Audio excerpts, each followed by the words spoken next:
এখানে যারা উপস্থিত আছেন, বিশেষ করে ঢাকা থেকে যারা আসছেন বা আমাদের স্থানীয় যারা আছেন, পুলিশ প্রশাসন এবং আমাদের চেয়ারম্যান সাহেব, আমরা সবাই মিলে আমরা যা শুনলাম এটার উপর থেকে আমাদের চেয়ারম্যান মহোদয় যেভাবে সিদ্ধান্ত দিবেন এবং এলাকার আরো গণ্যমান্য ব্যক্তিবর্গ আছেন, সর্বসম্মতভাবে আমরা বসবো, বসে আমরা একটা সিদ্ধান্তে ইনশাল্লাহ আসতে পারবো, এটা আমি আশা করি। অসংখ্য ধন্যবাদ আপনাকে স্যার।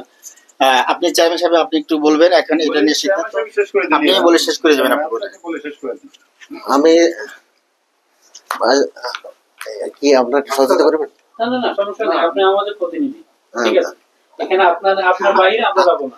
আমরা আজকে এখন এই মুহূর্তে আমি ওনাদেরকে একজন দুজন 4-5 জন আছে এখানে স্থানীয়, উনি শিক্ষক আমার স্কুলে যাবো স্কুলের, উনি সব আমরা এখানে স্পটে বসবো এখন। জি, ওই যে একটা সিদ্ধান্ত নিব আর কি, নিব আমরা দিদিদেরকে নিয়ে, মানে যার যার প্রয়োজন সবাইকে নিয়ে বসবো, বসার পরে যে সিদ্ধান্ত হবে সিদ্ধান্ত আপনাকে জানিয়ে দিব। অসংখ্য ধন্যবাদ আপনাকে।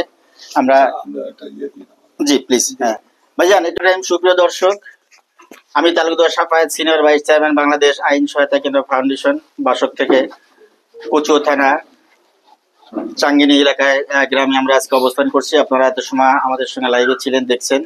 ভুক্তভোগী শিরিন আক্তার, উনি অভিযোগ করেছিলেন তার হাজবেন্ড দিদারুল আলমের নামে।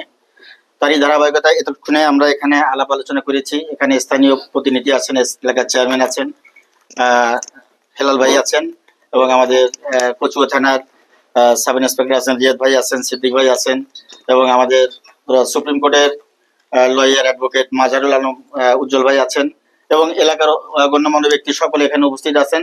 সকলের উপস্থিতিতে আজকে এখানে যেটা আমাদের সিদ্ধান্ত হয়েছে সেটা হলো স্থানীয় চেয়ারম্যান যিনি আছেন উনি, এবং কলেজের টিচার আছেন, নামটা মাহবুব স্যার আছেন এখানে, এবং আরো ভাইয়া প্লিজ আপনার নামটা।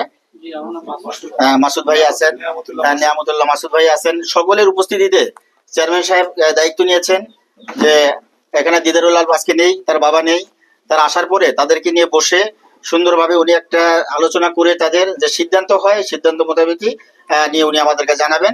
জানানোর পরে আমরা পুনরায় এখানে বসে যাতে সুন্দরভাবে একটা সুন্দর সমাধান দেওয়া যায় সেই লক্ষ্যে আমরা সামনে দিকে আগাবো। আমরা এই বলে আজকে আমরা এখানে সংক্ষিপ্ত বক্তব্য শেষ করছি। আসসালামু আলাইকুম রহমতুল্লাহ।